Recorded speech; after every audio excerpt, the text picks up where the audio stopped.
Ketika saya nongkrong dengan teman-teman saya, terkadang kami membicarakan soal kisah perjalanan karir orang tua kami.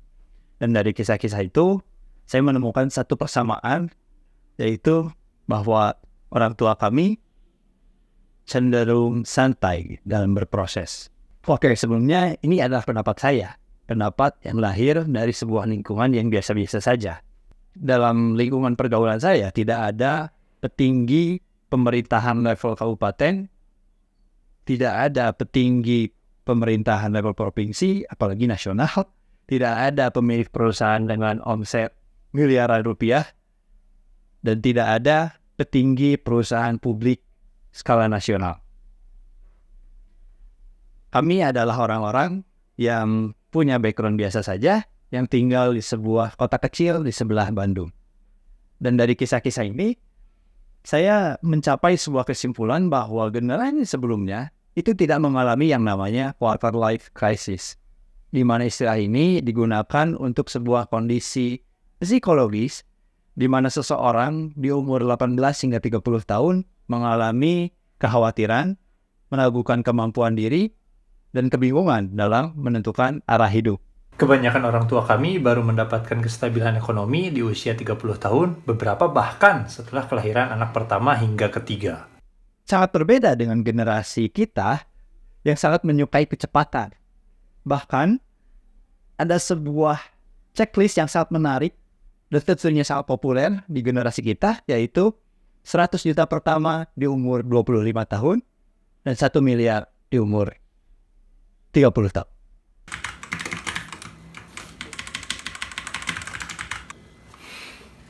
Yang kemudian ini membuat saya berpikir, kenapa bisa jadi seperti ini?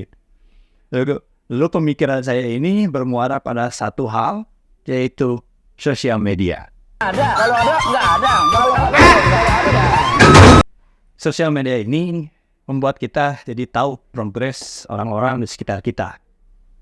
Contohnya saya tahu teman saya ada yang umroh, saya tahu teman saya ada yang ke Dubai, saya tahu teman saya lagi liburan di Bali, saya tahu mereka lagi acara keluarga di restoran tradisional.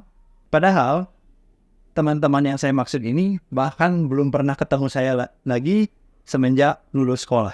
Berbeda dengan zaman dulu, di mana kita baru bisa tahu perkembangan teman-teman kita setelah bertemu. Setelah tidak ketemu bertahun-tahun. Sangat berbeda rasanya ketika kita mendapatkan kabar pencapaian-pencapaian secara verbal saja dengan terpapar secara visual perkembangan pencapaian-pencapaian teman-teman kita secara rutin dari sosial media. Coba Anda bayangkan jika Anda hidup di zaman sebelum internet, lalu kemudian Anda punya seorang teman yang sudah lama nggak ketemu gitu, lalu kemudian kalian bertemu, lalu kemudian tiba-tiba dia mengeluarkan album dari tasnya. Dan dengan bangga, dia menceritakan dan memperlihatkan foto dia sedang di Bali, foto dia sedang di luar negeri, foto dia sedang bersalaman dengan pemimpin negeri.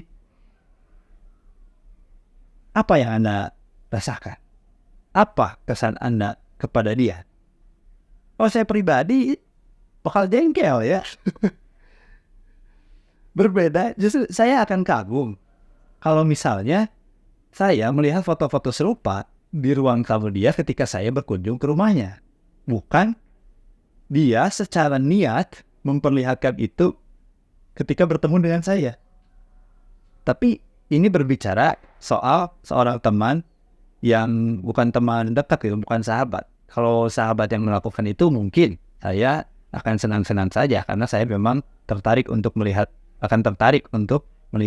foto-foto dan cerita semacam itu.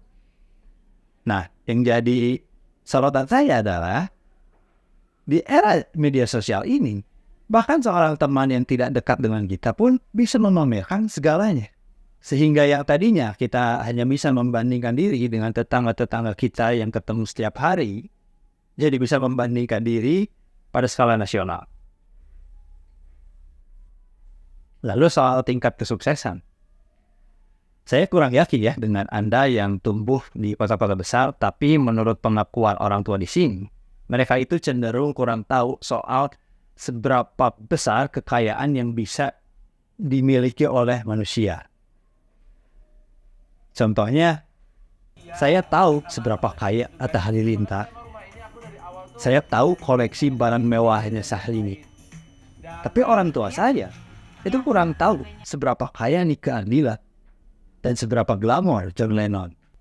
Bahkan ketika saya dan orang tua saya nonton sebuah acara TV tentang gaya hidup artis, ada satu kalimat menarik yang dikatakan orang tua saya.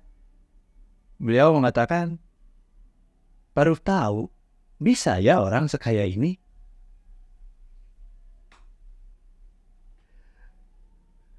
Dan fenomena ini itu membuat standar kesuksesan itu meningkat. Kita ya menginginkan mobil yang sama dengan orang-orang ternama.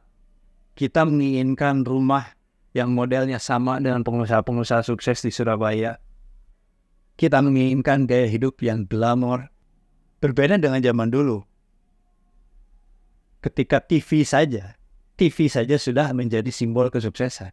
Karena zaman dulu itu sudah sangat luar biasa jika seseorang di dalam suatu kampung itu punya TV. Itu otomatis jadi patokan sukses itu di daerah itu. Wah, sukses itu seperti Pak Haji Budi. Pak Haji Budi yang punya TV gitu kan. Berbeda dengan sekarang, kita ya karena membandingkan dirinya itu dalam skala nasional sehingga kita bisa bandingkan diri dengan orang-orang terkenal. Dan ketika di dalam suatu daerah, dulu ya, jika dalam suatu daerah memang tidak ada orang yang bisa sukses di usia 25 katakanlah, ya sudah, berbeda dengan sekarang. Saya, di daerah tempat saya tinggal tidak ada yang sukses di usia 25 dalam artian mencapai kekayaan yang luar biasa atau di atas rata-rata gitu di usia 25. Memang tidak ada di daerah tempat saya tinggal. Tapi, saya tahu Lesti Kejora itu umurnya baru 24. Saya tahu bahwa konten kreator Bitcoin itu yang sangat kaya itu masih muda. Ya jadi mungkin memang inilah yang membuat generasi kita itu sangat menyukai kecepatan. Dan ketika kita kesulitan menyamai kecepatan rata-rata nasional, kita mengalami krisis.